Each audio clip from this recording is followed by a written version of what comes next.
Assalamualaikum warahmatullahi wabarakatuh. My name is Faris bin HALIM and my material number is 73-S20F1040. I'm from the S4A and today we are from Group 1. We present about industrial relations in Malaysia and also industrial relations in human resources management. So this presentation goes to our lecturer Puan Zaitun binti Yusof and also to our classmate. So our group member consists of 6 members, and first one is Faris Fikri bin MASUD 23-S20F1006. Second is Faris bin HALIM, which is mine, 23-S20F1040. Number 3 is Muhammad IQBAL bin Abdul Aziz 23-S20F1032. Number 4 is NAZIF bin NIZAM 23-S20F1052. Number 5 is HAFIZ AKMAL bin ROSDI 23-S20F1060. And the last one is HASWIN anak lelaki SUDESKUMAR 23-S20F1064. Now at the first part is about background industrial relation in Malaysia. So in this part, we will know that industrial relation in Malaysia is going through various revolution and change, and one of the reason is the economic development. The British was conquer the Malaya back then, and they never emphasized industrial in Malaya, except they will give a support at a certain industrial in rural area. After independence, Malaya began to change the economic strategy and improve the imbalance of economy in Malaysia.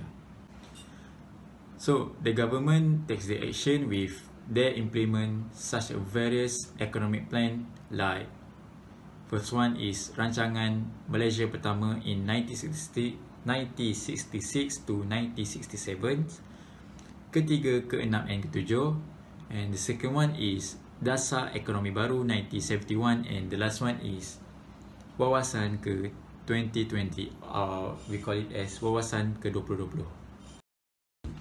After a lot of economic plan that already being implemented by the government, this create the development of economy in Malaysia and affected the change in industrial relation. Also, the government of Malaysia play 3 roles in industrial relation. This consists of 3 roles, which is the first role is legislature, the second role is administrator, and the last one is participant.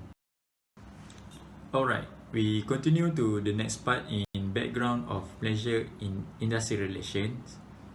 So in this part, our group found 2 important information that can we share to everyone, and this consists of 2 parts. The first part is about trade unions, and the second part is Industrial Relations Act 1967. So in this part will be explained by the next group members, and that's all from me. Thank you. Okay, hi, Assalamualaikum warahmatullahi wabarakatuh. My name is Muhammad Faris Fikri, and my material number is 23-S20F1006. Today I'm going to talk about a trade union. Alright.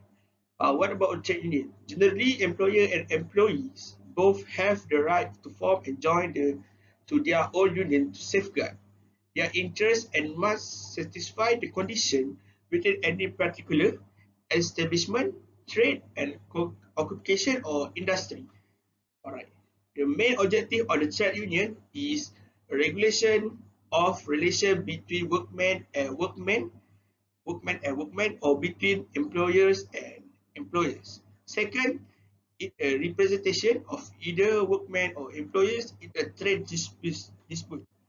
And lastly, for a main objective of the trade union is the promotion or organization or financing of strike or lockout in any trade or industry, or the provision of pay or other benefit for its member during a strike or lockout.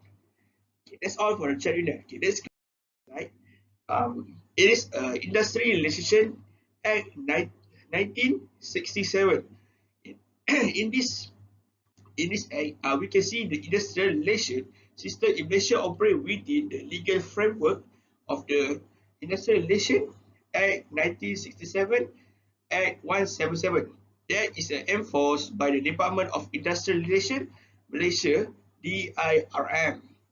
Okay, the Act, among others, outlined the following provision outlining the process relating of claims for the regulation and scope of representation of trade unions.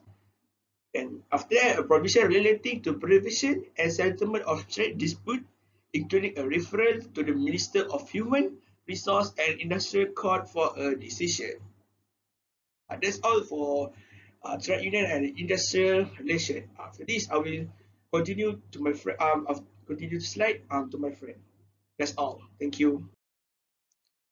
Assalamualaikum and salam sejahtera. My name is Muhammad NAZIF bin Nizam and I'm from DLS 4A and my number metric is 23 DLS 20F 1052.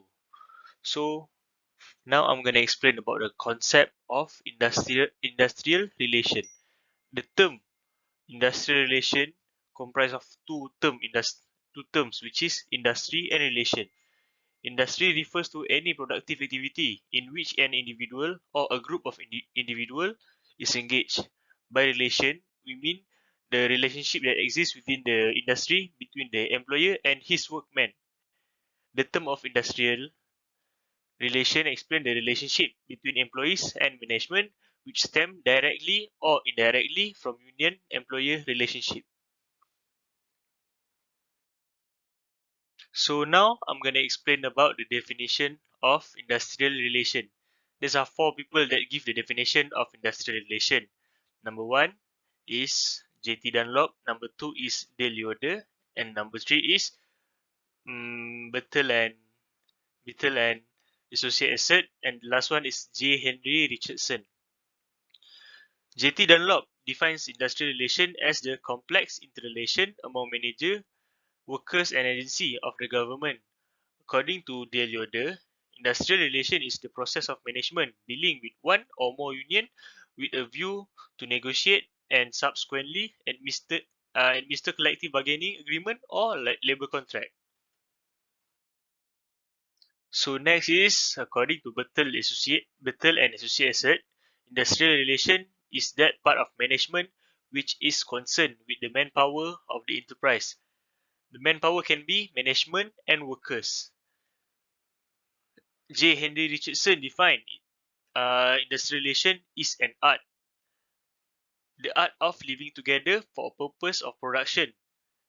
The parties, while working together, learn this art by acquiring the skills of adjustment. The worker, as a group, form trade unions. The employer form their own association, and the state provide institution for the regulation of relation.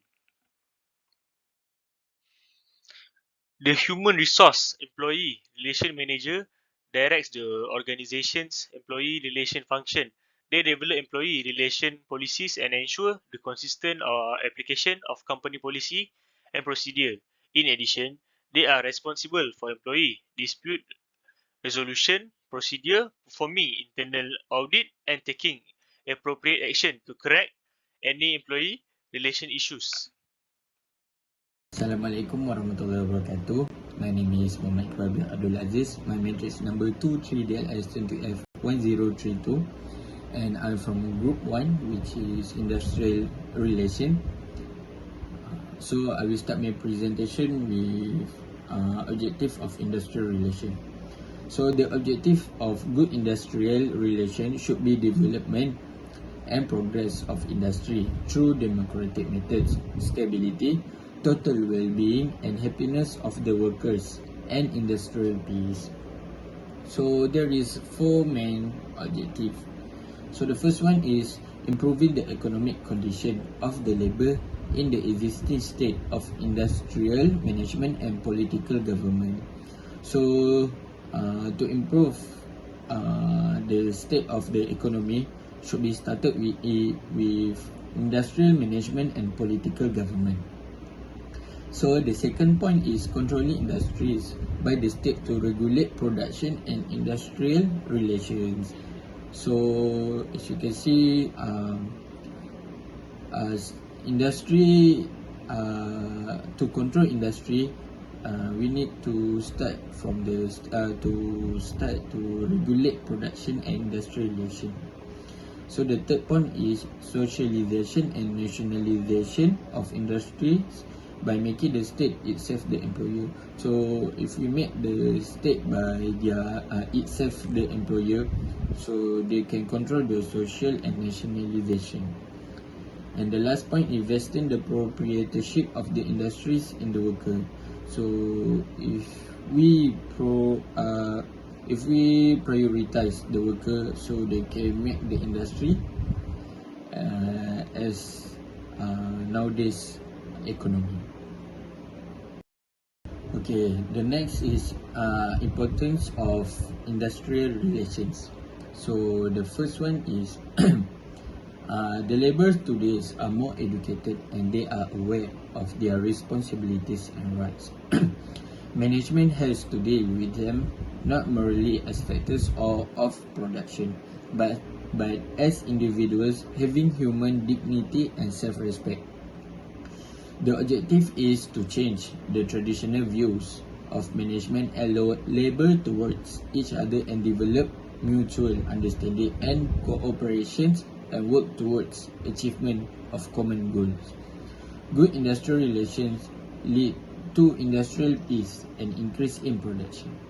So the second one is joint consultation between employees and management paves the way for industrial democracy and they contribute to the growth of the organization. The next is conducive industrial relations motivate the workers to give increased output. Problems are solved through mutual discussion, workers' participation, suggestion schemes, joint meeting, etc. Good industrial relations increase labor efficiency and productivity. And the last point is the management is in a position to offer financial and non-financial incentive to workers if the productivity is increased. So that's all from me. Thank you very much. Hello everyone, my name is HASWIN SUDESKUMAR and my entry number is 23DLS20F1064. Now I'm going to give an explanation of the definition of tripartite. Tripartite is one of the decision making and in industrial relation. Tripartite consists of three parties which involve employers, employees and the government. All of them will come into an agreement, or if the situation become dire to the government must intervene to resolve the conflict between employer and employees. As the second part, I'm going to explain the question which is what is the tripartite system. In tripartite system, the government play a role in presenting to the parliament labor law which is affect the work life. Before law are presented to the parliament, they are a tripartite discussion. For an example, employers union presenting to employee and the government will sit together to agree what kind of law and amendments to the law are necessary. So a tripartite government is where they divided into the three parts in industrial relation which involve the employer, employee and the government. Okay, this system was found by the Roman and are known as a Roman tripartite government. From the history of Rome, Roman people figure out their king, which is Tarquinius Subabus, was different from the others. He stole from his people and ignored their needs. So they get rid of him. After that, they decided to form a republic. They made it a tripartite, meaning it had three parts, so the power was limited to each part of government, so no one had absolute power. There was the consuls, the Senate, and the Assembly of 29.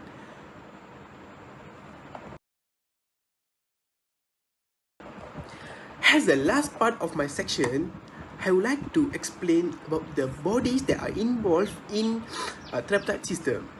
First of all, is a National Labour Advisory Council, which known as a NLAAC. It's the highest level at which tripartite discussion take place. This advisory body, which sits at least 4 times a year, is a forum thought which recommendation on policies and deliberation on. The tripartite nature of the system extends to a number of other bodies such as industrial code and a number of statutory bodies such as Employee Provident Fund, the Social Security Organisation, and the Malaysian Productivity Corporation. At the international level, tripartite collaboration is illustrated by the participation of a tripartite delegation to annual conferences of the International Labour Organization, which is ILO. Assalamualaikum warahmatullahi wabarakatuh. My name is Muhammad HAFIZ AKMAL bin ROSDI and my matrix number is 23 DLS 20F1060. And I'm gonna talk about bodies are involved with tripartite system in Malaysia. Okay, the first one is MEF, the organization which represent employers at tripartite meetings in the Malaysian Employers Federation. The members of the MEF are individual employers and a number of associations, including several trade unions of employers. Any employer that become a member of the MEF will be entitled to participate in its meeting at which issues relating to industrial relation and other related matters are discussed. The MEF also conduct research into wages and benefits being paid to workers by its members as well as issue of concern of employers generally. The organization provides training programs in topic relating to industrial relations, human resource management, occupational safety and health, and customer service and leadership. Next, we move to MTUC. What is MTUC? MTUC is Malaysian Trade Union Congress. The MTUC's members are individual trade unions that choose to affiliate. Unlike the MEE, the MTUC has been embroiled in a number of controversies over the years. This is perhaps inevitable considering the role and purpose of the organization, which is to protect the interests of workers in general and trade unions specifically. This objective tends to bring the MTUC into conflict with many powerful bodies, including the MEF and sometimes the government. Although the MTUC is a non-political organization, this is partly because some of the MTUC leaders are active members of opposition parties and because the organization frequently oppose government policies that is sees as detrimental to the interests of workers. The MTUC carries out research on problem faced by workers and also provide regular training to union leader and members. Currently, some 240 trade unions are affiliated with the MTUC, most of which represent workers in the private sector. Nearly a third of these unions are in the manufacturing sector. Both organizations, the MEF and the MTUC, represent their members at the industrial court when required. And finally, we move to KUEPAX. What is KUEPAX? KUEPAX is Congress of Unions of Employees in the Public and Civil Service. KUEPAX is a federation of trade unions in the public sector.